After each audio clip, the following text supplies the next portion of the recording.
Hi, Jenna Linsky here. Um, in our world today, we have been feeling a lot of stress. We are collectively living through some pretty rough times. So, I just wanted to get on here and talk to you for a minute about what you can do to combat that. And one of the main things I've been doing for my licensure and for all the stuff that I do, I have to do continuing education. So I've been doing a lot about trauma, and stress definitely falls into this category. And we hold our stress in our bodies.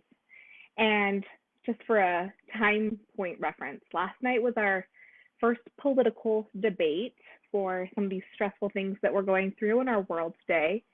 And I kept finding myself as I was watching the debate, tensing my body up, like closing in, and when you get stressed, everything clenches, knots in your stomach, right? All of these things happen.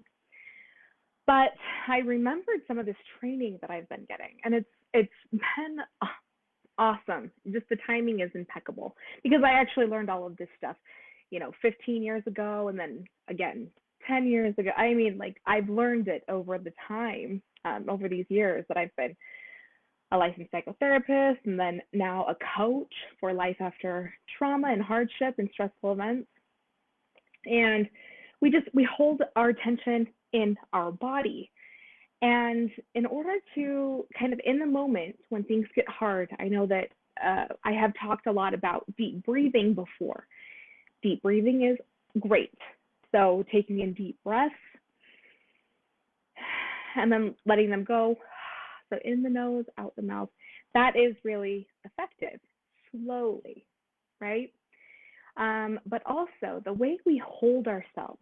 It's a lot harder. They've done studies. The science backs this up. That it's the way you hold your body. If you open up, it's a lot harder to feel these kind of stressful or negative emotions. Stressful and negative emotions are a part of life. I'm not saying that we're not ever going to have them, and I'm not saying that they are necessarily a bad thing. They can cause action, motivation. They let us know that something's wrong. They have a purpose. There is a purpose for these.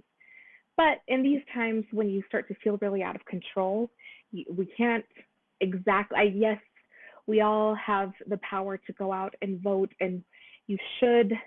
We all have that right, and that's a wonderful right that we should exercise if you are the legal age.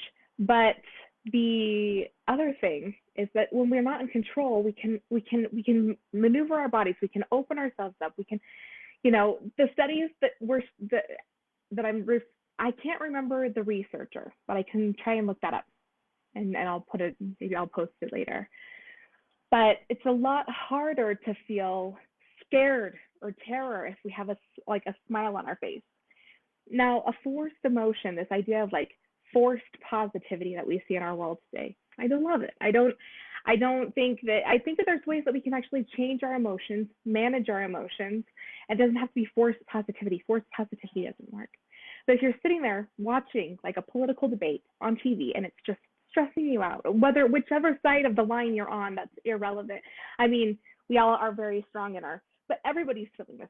Our world collectively is feeling stress because of COVID. Our country is feeling stress collectively because of COVID and because of all of the civil unrest we're feeling. So everybody is feeling this. Open your body up. It will change your emotions. It will make you feel better. It is a good idea. How we hold ourselves affects how we feel. I also want to bring up that, in troubling times, it's oftentimes a good reminder to get that there is meaning. Well, in suffering, in times of suffering, there's meaning in suffering. And if we decide to take control of that meaning and to get growth out of it, then it can also make that suffering at least have purpose. In our world today, some things are so wonderfully easy. We have clean water. We're not necessarily, depending on where we live, right? Not everywhere in the world, but I do. and people here in the United States, we tend to have clean water.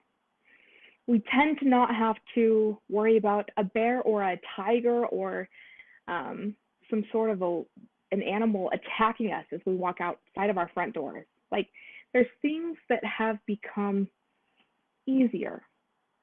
Um, and so we have to sometimes remember that this pain versus pleasure, that there is meaning in the suffering. There's reason for it. Many generations before us, they have felt it in different ways than we do. We feel it today.